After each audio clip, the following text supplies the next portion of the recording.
is a Catholic author that I would recommend to everyone by the name of James Stenson.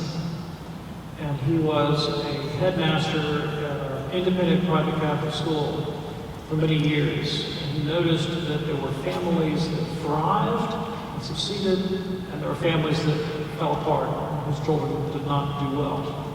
And he decided to make a study of what led to successful families, and compiled over many decades. And he published his findings in a number of books. And the essential core of what he found was that the successful families had a sense of adventure and identity as a family, and they engaged in practices that were occasions to develop the virtues. And I'm not talking specifically about religious practices. For example, he found that the children of entrepreneurs tended to do better than the children of professionals because they were more likely to work with their fathers and to see their parents exercise the virtues.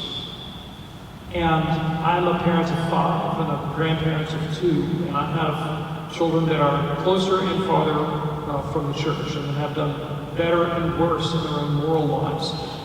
And in my experience, there is no one-to-one correlation between the amount of explicitly religious activity that I attempt to foist upon them and their moral response. And in some cases, the relationship was actually negatively correlated.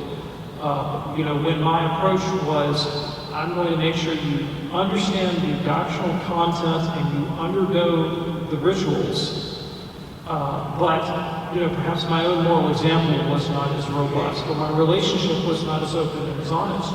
Those children may have more content knowledge of the faith, but they're less likely to be close to the heart of the church in terms of practice.